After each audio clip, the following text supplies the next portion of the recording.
감사합니다. 하나님의 말씀은 로마서입니다. 로마서 2장입니다.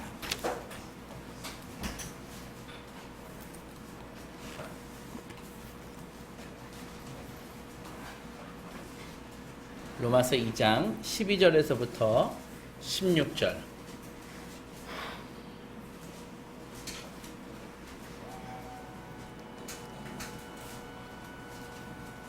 우리 한 목소리로 같이 읽도록 하겠습니다. 시작. 무릇 율법 없이 범죄한 자는 또한 율법 없이 망하고 무릇 율법이 있고 범죄한 자는 율법으로 말미암아 심판을 받으리라.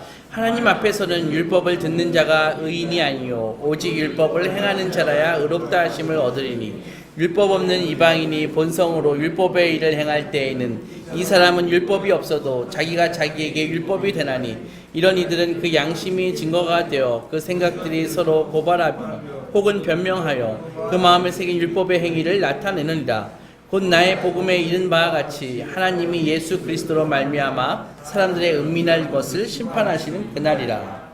아멘. 어릴 적에 많이 해본 질문이 있습니다. 그 질문이 뭐냐면은 이순신 장군님은 천국에 가셨을까? 그거죠. 그때는 이순신 장군님이 살아계실 때는 교회, 조선 시대니까 교회도 없었고 당연히 복음을 들어본 적도 전해주는 사람도 없었을 것이고 그렇다면 이순신 장군님은 예수님을 믿지 않았을 텐데 성경에는 예수님 외에는 천국에 들어갈 수 없다고 하셨는데 그럼 논리적으로 이순신 장군님은 천국에 못 갔다는 말인데 이 나라를 외적의 그 침입에서부터 구하신 그렇게 훌륭하신 장군님이 천국에 못 가다니 뭔가 시원치 않았습니다. 그래서 좀 자라가지고 한 중학생쯤 됐나요? 저 목사님한테 물어봤습니다. 우리 교회 목사님한테. 목사님, 이순신 장군님은 예수님을 안 믿었을 텐데 천국에 못 가셨나요? 교회도 없고 누가 복음을 전해주는 사람도 없는데 그렇잖아요. 이거 좀 불공평하지 않나요? 근데 목사님은 이 질문에 간단하게 대답하셨습니다. 복음을 듣지 못하고 죽은 사람들은 양심 심판을 받게 돼. 그렇게 간단하게 대답하셨습니다. 그러니까 그 말을 듣고 나니까 더 궁금해졌습니다. 도대체 양심 심판이 무엇인지, 그리고 그 양심 심판이라는 것을 받으면 천국에 간다는 말인지 못 간다는 말인지, 그리고 그 양심 심판의 근거가 무엇인지 이런 것을 얘기를 안 해주시고 그냥 그렇게 그냥 지났죠. 그래서 다 자라서 이제 대학생 때 로마서를 읽으면서 그 근거가 되는 말씀이 무엇인지 알게 되었고 그 말씀이 오늘 우리가 읽은 말씀입니다.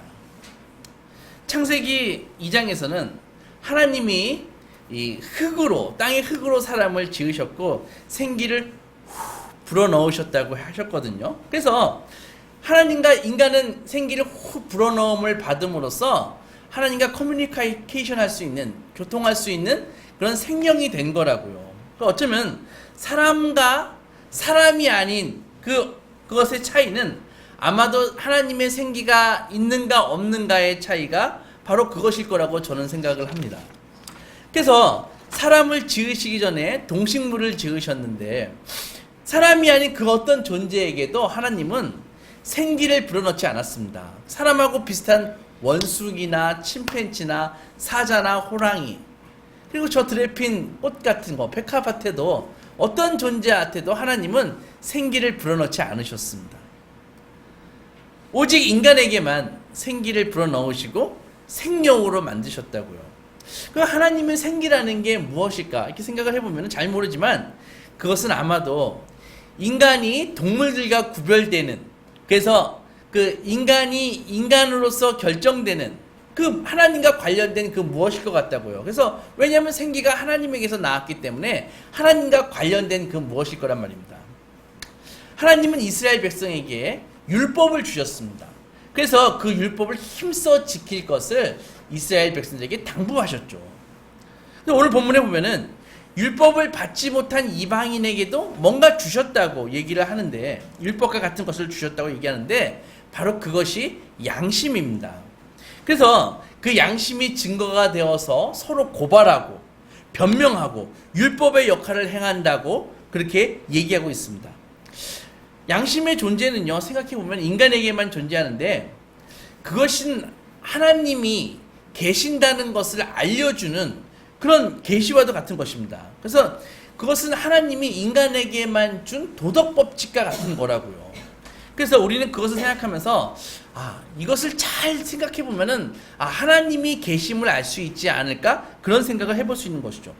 그래서 오늘 문화주의를 맞이해서 이 로마서가 주는, 오늘 본문이 주는 이 힌트를 잘 생각을 해보고, 그래서 뭔가 무엇을 찾아보면서 하나님이 존재하심을 알고 그분을 만나기를 원해서 2주간에 걸쳐서 앞으로 하나님이 인간에게만 주신 것이 무엇인지 한번 알아볼 생각입니다. 우리들은 살아가면서 사람들이 싸우는 것을 많이 봅니다. 개인하고 개인이 싸우기도 하고 집단이 집단하고 싸우기도 하고 국가가 국가하고 싸우기도 합니다. 근데 그걸 잘 들어보면 이런 식이에요. 누가 너한테 이런 짓 하면 좋겠어? 여기 제 자리예요, 제 자리. 내가 먼저 맡았다고. 걔 좀 내버려둬. 너한테 나쁜 짓 한 거 없잖아. 너 왜 새치기 하냐? 내가 너를 도와준 것이 얼마인데 네가 나한테 이런 식으로 하면 안 되지. 이봐요. 당신이 약속했잖아요. 왜 약속 안 지켜? 이런 것이죠. 이런 식으로 싸우거든요. 그러니까 이게 못 배운 사람뿐만 아니라 배운 사람도, 어른뿐만이 아니라 애들도 매일 이런 소리 하면서 싸운다고요. 그런데 이것을 그냥 넘어가서 그렇지 잘 생각해 보면은 굉장히 이상한 점이 있습니다. 그게 뭐냐 하면은, 보세요. 이런 말을 하는 사람들 보면은 이 한결같이 상대방이 어쩌다 보니 이런 일을 행했다고 뭐라 그러는 것이 아니라 마치 서로 만나서 합의한 적도 없으면서 당연히 상대방도 알고 있으리라고 하는 어떤 행동 기준을 지키지 않았음을 얘기를 하는 것이죠. 그러니까 예를 들어서 이런 것입니다. 너 왜 새치기 해? 했을 때 왜 새치기 하면 안 돼? 이렇게 하면서 끝까지 새치기 하면 안 된다는 그런 기준 같은 거 다 집어치워. 이렇게 얘기하는 사람은 아주 드물다고요. 그거는 거의 조폭 수준이나 하는 소리고, 대부분은 그렇게 얘기하지 않습니다. 어떻게 얘기하냐 하면은 자기가 새치기를 안 지킨 이유는 어떤 것 때문이야, 이렇게 변명을 한다고요. 예를 들어서 이런 것이죠. 의리를 지키고 싶었지만 내 목근육이 포도청이라서 의리를 잘 못 지켰어. 내가 급하게 상대방 차로에 팍 끼어든 것은 너무 바쁜 일이 있었기 때문이야. 내가 음주운전을 한 것은 주위에 그 대리기사가 없으니까 어쩔 수가 없었어. 내가 그녀를 집에 보내지 않은 것은 배가 끊겨가지고 못 보냈어. 뭐 이런 식으로 얘기를 한다고요. 그러니까 약속을 지킬 수 없는 사정이 생겼다는 식으로 구실을 댄다는 것이죠. 우리가 이렇게 행동을 하는데, 그러니까 우리 모두가 어떤 공동한 공평한 이 공정한 처신, 도덕이죠. 도덕이라는 것에 동의하고 있다는 말입니다. 즉 보통 정상적인 사람에게는 이런 법칙이랄까 규칙이 다 있다는 것이죠. 만약에 이런 것이 없다면요, 더 이상 말이 필요 없는 것이죠. 피차간에 짐승처럼 막 싸울 수는 있지만은 인간적으로 다툴 수는 없는 것입니다. 다툼이라는 게 뭐냐 하면은 상대방이 잘못하고 있다는 것을 얘기를 하는 거거든요. 상대방이 잘못하고 있다는 것을 인식시키는 거거든요. 그러니까 만약에 옳고 그른 것에 대해서 서로 간에 일치된 생각이 없다면은 이거는 싸울 수는 있지만은 다툴 수는 없는 것이죠. 사람들은 이런 옳고 그름의 법칙을요, 자연 법칙이라고 얘기를 하고 있습니다. 그러니까는 이 자연 법칙에 물리적인 법칙, 어떤 생물적인 법칙, 화학 법칙이 있지만은 이 사상가들이 이런 인간 사이의 옳고 그름에 대한 법칙을 자연 법칙이라고 인간 본성의 법칙이라고 얘기를 한다고요. 만유인력 법칙이 있죠? 중력의 법칙. 이거 들었다가 탁 놓으면 떨어지지 않습니까? 이게 법칙인데, 이 인간에게도 그런 법칙이 있는데 바로 그것이 자연 법칙이라는 것입니다. 그러니까는 인간의 몸은 이런 중력의 법칙을 따를 수밖에 없어요. 인간의 몸은 아파트에서 뛰어내리면 떨어집니다. 중력의 법칙을 따를 수밖에 없습니다. 하지만은 인간 본성의 법칙이 있는데 이거는 좀 달라요. 이것은 사람이 내가 이것을 따를 것인가 말 것인가를 결정할 수 있다는 것이죠. 사람들이 이 법칙을 자연법이라고 부르는 이유는 굳이 배우지 않아도, 가르치지 않아도 아기 때부터, 아기 태어나가지고 기르기만 하면 모두 다 똑같이 생각하는 것입니다. 아기들을 가르치지 않아도 남을 때리면 나쁜 거야 라는 것을, 거짓말하면 나쁜 거야 라는 생각을 다 한다는 것이죠. 가르치지 않아도. 이것이 바로 인간에게 주어진 그런 인간 본성의 법칙이라는 것입니다. 물론 이것을 모르는 사람, 이것을 어기는 사람이 없다고 얘기하는 것은 아닙니다. 그러니까 이 법칙을 알면서도 모르는 척 자기의 이기적인 욕심을 막 추구하는 사람을 뭐라 그러냐고 하면은 또라이라 그럽니다. 그리고 아예 이런 관념이 거의 희박하거나 없는 사람을 사이코라 그러는 것입니다. 그런데 인류 전체를 놓고 보면은 정상적인 인간이라면 누구나 바른 행동에 대한 생각이 있다고, 어떤 게 옳은 것인지 대부분 안다는 것이죠.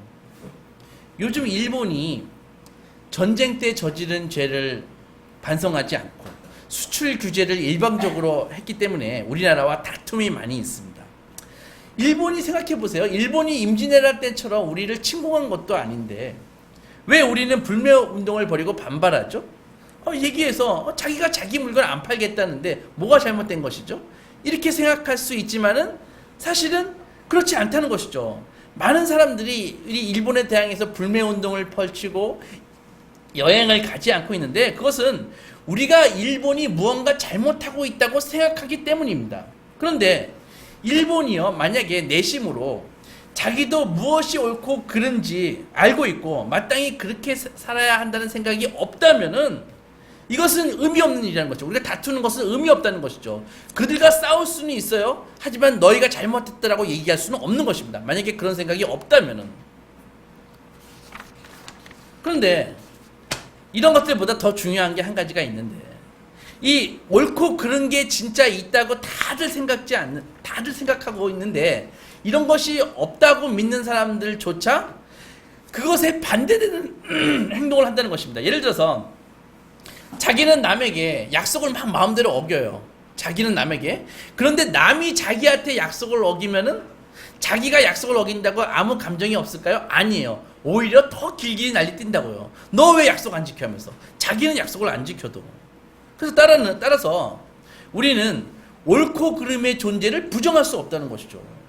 이게 뭐 숫자 계산처럼 가끔 틀릴 수는 있지만은, 옳고 그름에 대한 판단은 가끔 틀릴 수도 있지만은, 그러나 이 구구단이라는 게 2 곱하기 2는 4라는 게 개인의 성격에마다 다른 것은 아니라는 것이죠. 내가 2 곱하기 2가 5라고 주장하고 싶다고 2 곱하기 2가 5가 될 수 있는 것은 아닌 것처럼 인간이 옳고 그름을 갖고 있던 이 자연의 본성의 생각은 이것은 변하지 않는다는 것이죠. 만약에 그렇다면 그 다음 것으로 넘어갈 수 있는데 이런 것입니다. 누구나 다 옳고 그른 게 있다는 것을 알고 믿고 있는데 진짜 더 특이한 것은요, 그것을 제대로 완벽하게 지키고 있는 사람이 아무도 없다는 것입니다. 내로남불이 뭐예요? 내가 하면, 남이 하면 그런 것입니다. 그러니까 자기가 다른 사람에게 기대하는 행동을 자기 스스로는 안 지킨다는 것입니다. 우리는 이 실패에 대해서 주로 변명으로 일관하죠. 내가 아이들에게 욕을 하고 소리를 지른 것은 내가 아이들을 사랑하기 때문이야. 내가 돈을 잘 안 갚는 이유는 내가 생활이 너무 어렵기 때문이야. 내 행동이 아내를 그렇게 화나게 했다는 것을 내가 알았다면 내가 아내에게 이렇게 얘기 안 했을 거야. 이런 것이죠. 내가 신앙생활을 그지같이 하는 이유는 다 이유가 있어. 어쨌든 나란 인간은 왜 이 모양일까? 이런 생각을 다 하는 것입니다. 저도 여러분과 다를 바 없습니다. 저도 자연법을 잘 지키지 못합니다. 누군가 저에 대해서 지적을 하는 순간에 엄청나게 많은 변명거리를 막 줄줄이 내보내고 그러고 있습니다. 중요한 거는 그 변명거리들이야말로 싫든 좋든 우리가 변명을 한다는 것을, 그 변명을 하는 이유는 바로 다 이 자연법에 다 동의하고 있다는 것입니다. 그래서 우리가 자연법을 얼마나 깊게 믿고 있는지 보여주는 증거가 되는 것이라고는 증거가 된다는 것이죠. 생각해 보세요. 만약에 바른 행동이 존재하지 않는다면 우리가 바른 행동을 못했다고 왜 변명을 합니까? 그렇죠. 변명할 이유가 없는 것이죠. 이것은 우리가 어떤 것이 바른 것인지를 깊이 생각하고 있다는 것입니다. 말하고 싶은 요지는 두 가지입니다. 첫째, 이 지구상에 있는 대부분의 인간은 다 도덕적 행동이라는 그런 무엇이 옳고 무엇이 그르다라는 생각을 다 갖고 있다는 것이죠. 누가 가르치거나 배우지 않아도. 두 번째는 그 생각을 갖고 있지만은 그것을 누구나 다 완벽하게 지키는 사람이 없다는 것입니다. 그것을 지키는데 다 실패하고 있다는 것입니다. 이렇게 질문할 수 있습니다. 이거 도덕적인 그런 생각이라는 거, 이거 본능 아니야? 집단 본능 아니야? 인간이라는 종을 보존하기 위해서 집단적으로 생각하는 본능 아니야? 이렇게 얘기할 수 있는 것입니다. 그러니까는 보세요. 가끔 다른 사람을 돕고 싶은 마음이 드는 것은 이 인간이라는 종을 보존하기 위한 본능이야. 만약에 그게 없다면 인간은 멸종하고 말아. 이건 본능이지.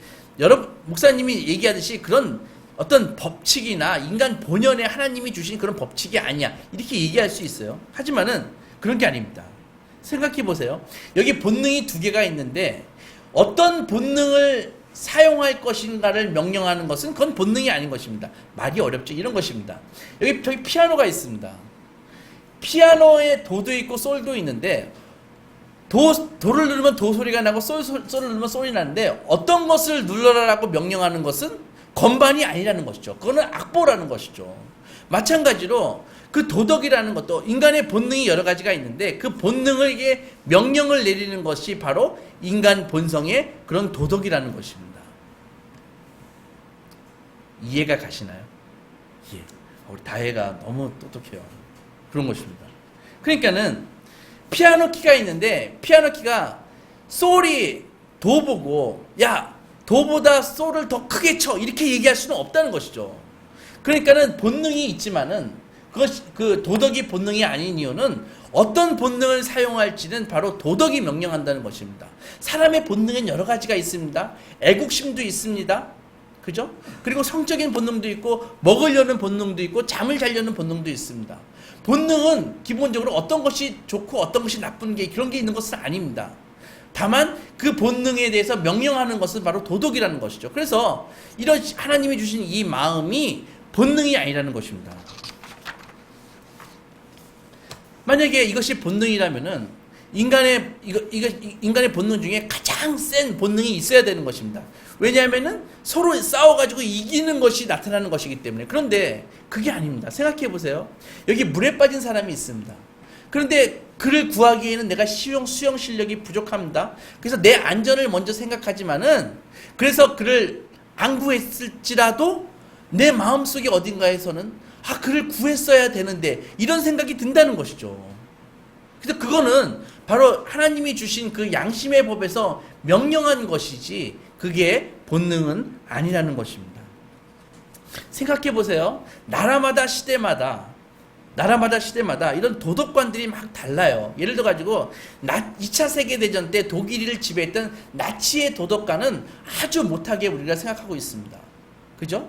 그보다는 우리가 지금의 도덕관이 훨씬 낫다고 생각하는데 이 도덕이 우열을 가리는 이것 자체도 무슨 말이냐 하면은 바로 절대적인 기준이 있다는 말입니다. 그래서 다시 정리할게요. 이게 너무나 중요한 거기 때문에 다시 정리하겠습니다. 첫째는 인간에게는요, 두 가지 기이한 일이 일어나고 있다는 것입니다. 첫째는 인간은 자신들이 마땅히 해야 할 행동, 즉 공정한 처신이나 예의나 도덕이나 자연법이라고 부를 수 있는 종류의 행동이 있다는 생각을 늘 하고 있습니다. 이것을 벗어날래야 벗어날 수가 없습니다. 우리가 행동할 때 하나하나 할 때마다 어떤 것이 옳고 어떤 것이 그르다는 이 생각을 벗어날 수가 없어요. 두 번째로 뭐냐면 그런 생각이 있음에도 불구하고 그것을 제대로 지키지 못하고 있다는 것에 인간의 실상이라는 것입니다. 어떤 게 옳은 것은 알지만은 어떤 게 바르다는 것을 알지만은 그것을 제대로 다 지키지 못하고 있다는 것이죠. 그래서 마음속에 우리는 끊임없이 강약의 차이가 있지만 정죄를 받고 있습니다. 정죄를 받고 있습니다.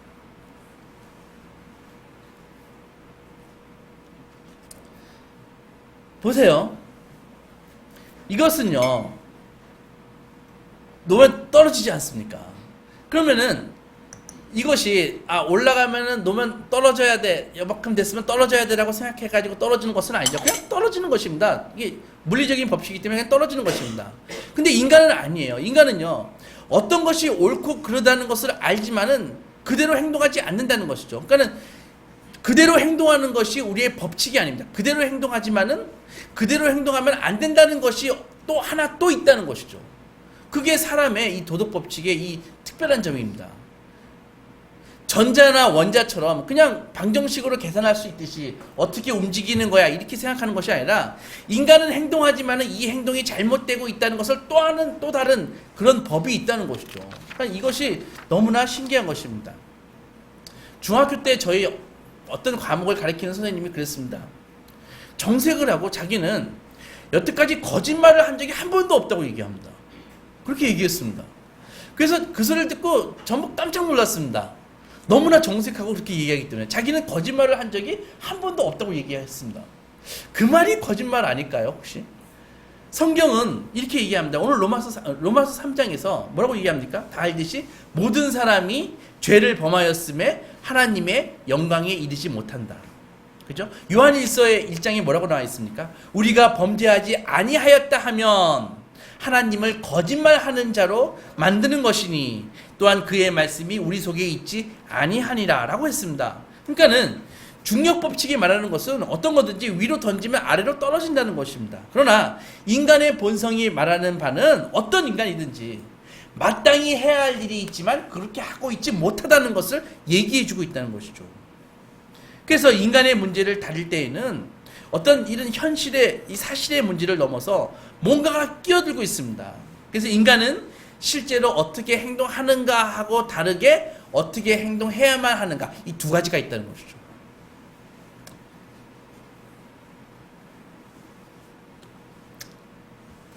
예를 들어 보겠습니다. 저는요, 비행기든 기차든 타면은요, 창가에 앉는 것을 좋아합니다. 창가에 앉지 않으면 좀 불편하게 느끼지 않습니까? 어떤 사람들이요? 많은 사람들이 그러겠죠, 그죠? 그런데 두 가지 경우가 있어요. 딱 타보니까 어떤 사람이 창가에 이미 앉아 있어요. 그러면 제가 창가에 앉을 수 없잖아요. 그래서 그 통로에 앉지 않습니까? 약간 불편해요? 불편해도 그냥 가는 거죠. 그런데 딱 탔는데 아무도 없어요. 그래서 제가 가방을 딱 창가에 놓고 화장실을 갔다 왔는데, 기차에서 누군가가 가방을 통로에 놓고 어떤 사람이 거기 앉았다고 봅시다. 그러면 제가 통로에 앉는 것은 두 가지 경우가 똑같지만은 다르죠, 그죠? 내가 첫 번째 어떤 사람이 미리 앉아있을 때는 그 사람을 비난할 수 있습니까? 없습니다. 그런데 내가 가방을 놨는데 내 가방을 통로에 옮기고 자기가 누가 앉았다면은 거시기 하지요, 그죠? 욕을 하진 않겠지만 마음이 좀 불편하지 않겠습니까? 그런 것입니다. 그러니까 무엇입니까? 그러니까는 내가 불편한 건 똑같지만은 내가 통로에 앉은 거는 똑같지만은 이 두 가지 경우가 다르다는 것이죠. 그러니까는 보세요. 어떤 사람이 내가 지나가는데 발을 이렇게 뻗고 자고 있는데 제가 못 봐가지고 그 발에 걸려가지고 넘어졌다고 봅시다. 넘어졌어요. 근데 두 번째 경우는 어떤 사람이 제가 가는데 일부러 발을 톡 쳐가지고 저를 넘어뜨리려고 발을 뻗었어요. 근데 저가 넘어지지는 않았어요. 첫 번째 경우는 넘어졌는데도 불구하고 제가 그 사람에게 화를 낼 수 있을까요? 화 거의 안 냅니다. 그죠? 그런데 두 번째 경우는 내가 안 넘어졌어도, 내가 피해가 없어도 그 사람에게 화를 낼 가능성이 아주 큰 것이죠. 이런 것입니다. 그러니까는 내가 나쁘다고 말하는 행동이 내게 불편을 끼치기는커녕 전망대로 이익을 준다고 할지라도 우리가 실제로 행하는 거하고 실제로 행해야만 하는 것은 두 가지가 있다는 것입니다. 보세요. 전쟁에서 내게 유익을 주는 게 내가 좋다고 생각하는 것이 아닙니다. 무슨 말이냐 하면은 어떤 사람이 적군이 와가지고 자수를 하겠다고 그러는 거예요. 그래가지고 적군에 있는 정보를 다 알려주는 것입니다. 그러면 우리 입장에서는 그는 유용한 사람이지만은, 그래서 유용해서 그에게 상도 주고 포상도 해주지만은 마음속으로 어떻게 생각합니까? 우리의 민족, 자기의 국가를 버린 쓰레기라고 얘기하지 않을까요? 그런 것입니다. 그러니까 사람은 기본적으로 사람이 행동하는 거하고 사람이 옳게 여기는 거하고 다르게 구별되어 있다는 것입니다. 따라서 이 옳고 그름의 이 법칙 혹은 인간 본성의 법칙은 여하튼 실제하는 것입니다. 인간들이 만들어낸 것이 아니라 우리의 실존 속에, 우리의 마음 속에, 우리의 존재 속에 이미 들어가 있다는 것이죠. 그래서 오늘 우리 안에, 오늘 로마서에서 본문이 말하는 이 도덕적인 법이 존재한다는 것을 인정해야 되는 것입니다. 그래서 인간의 행위하는 일상적인 사실들 너머에는 아주 명백하게, 우리의 행동 그 너머에는 명백하게 실제하는 무엇인가가 있다는 것이죠. 우리가 만들지 않았음에도 불구하고 우리를 압박하는, 언제나 우리를 압박하는 율법이 존재한다는 사실을 우리는 알 수 있는 것입니다. 유감스럽게도 모든 인간은요, 하나님이 우리에게 주신 이 양심의 법, 이 도덕법을 만족시키는데 철저하게 실패했습니다. 많은 사람들이 그 사실을 무시하면서 살고 있지만 하나님은 오늘 성경 본문에서 그리스도의 날에 우리의 은밀한 것을 심판하신다고 얘기하고 있습니다.